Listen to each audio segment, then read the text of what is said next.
Bagaimana, Sari? Apa sudah dapat referensi yang bikin kita jadi ahli bajak laut sejati?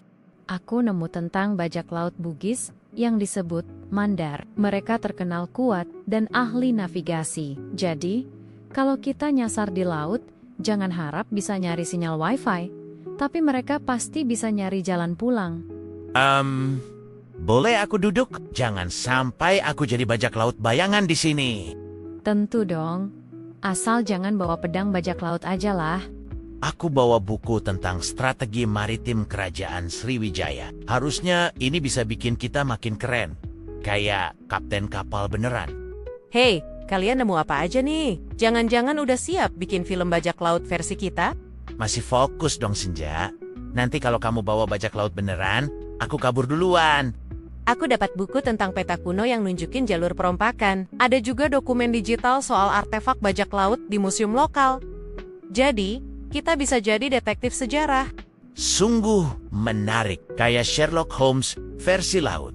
Tapi, bagaimana kita tahu semua ini akurat? Terkadang sejarah itu suka dibesar-besarkan. Seperti cerita mantan yang katanya baik banget. Padahal, buaya menurut kamu. Makanya, kita gabungin informasi dari berbagai sumber. Sari, sejarah itu kayak puzzle. Tapi jangan sampai potongan puzzle-nya hilang di laut. dari yang aku baca, bajak laut Bugis Mandar itu memang terkenal kuat dan ahli navigasi. Tapi jangan dibayangin, mereka kayak pahlawan romantis ya. Mereka pelaku perompak yang kejam, suka merampas, menjarah, bahkan kadang memperbudak korban. Tapi bukankah ada cerita mereka terpaksa jadi bajak laut karena tekanan zaman dan penjajahan? Jadi, kayak kerja paksa versi laut. Betul. Banyak kisah bilang mereka sebenarnya pelaut dan pedagang ulung yang terpaksa jadi bajak laut karena tekanan ekonomi dan politik, terutama saat Fok menguasai perdagangan. Jadi, mereka kayak pejuang ekonomi yang salah jalur. Iya, bahkan mereka juga sering jadi korban bajak laut lain. Jadi, jangan cuma lihat dari satu sisi. Kayak nonton drama, tapi cuma satu episode. Setuju.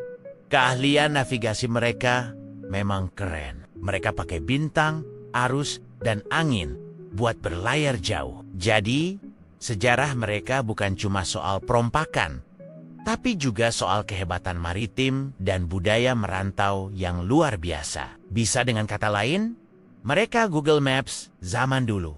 Tapi, ini bukan soal terpaksa atau enggak. Kejahatan, tetap kejahatan. Mereka memang ahli navigasi, tapi itu dipakai buat merugikan orang lain. Kita harus jujur, bajak laut itu ancaman nyata di laut, bukan pahlawan yang disalahpahami. Jadi, menurut kamu, kita harus fokus pada sisi gelap sejarah mereka tanpa membenarkan tindakan mereka? Jadi, kayak anti-hero sejarah? Betul, kita harus akui sejarah secara utuh, termasuk sisi keras dan brutal bajak laut Mandar, supaya kita nggak menutupi kenyataan dengan romantisme. Jangan sampai kita bikin mereka kayak karakter film Hollywood yang selalu menang.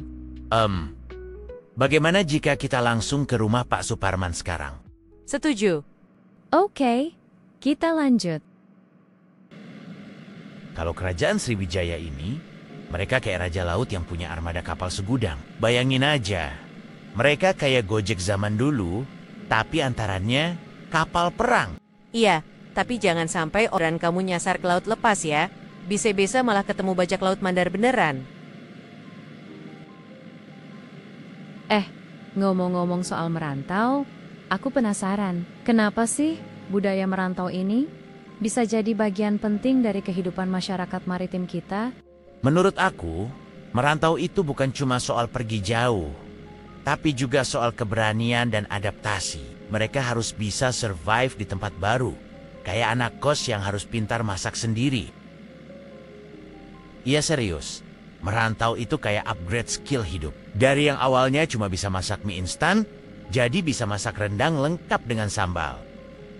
Tapi jangan lupa, budaya merantau juga bikin mereka jadi duta budaya. Jadi mereka bawa cerita dan tradisi asalnya ke tempat baru, kayak influencer zaman dulu.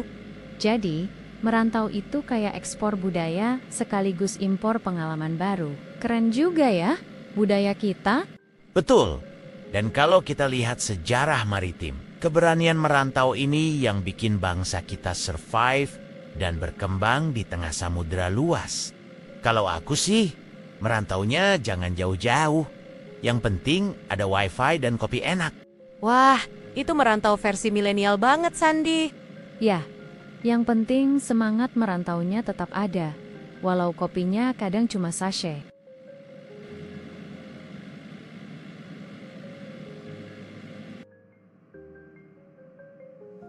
Kita berhenti di sini, teman-teman. Loh kok, kita berhenti di sini? Biasanya kan kita bisa parkir di depan rumah Pak Suparman? Jalan depan lagi diperbaiki, Sar. Katanya sih mau dibikin jalan tol. Hah? Jalan tol? Ini rumah Pak Suparman apa rest area sih? Siapa tahu nanti ada rujak di sekitar rumahnya. Kan asyik. Kamu juga, Senja, mikir perut mulu? Jalan ke rumahnya aja belum tahu. Ya makanya, aku ikut kalian, biar nggak nyasar. Udah. Daripada ribut, mending kita jalan sekarang. Jaraknya nggak jauh kok. Cuman 1 kilometer. Hah? 1 kilometer? Tunggu. Kamu pikir aku ini atlet maraton? Nggak usah lebay, Sar. Dulu waktu SD kan kita jalan kaki ke sekolah lebih jauh dari ini. Itu dulu, San. Sekarang aku udah upgrade, bukan kaki lagi. Tapi, roda. Upgrade sih upgrade. Tapi kalau bannya bocor, balik lagi dong ke kaki. Kamu juga, Senja. Tambah bikin aku emosi aja sih.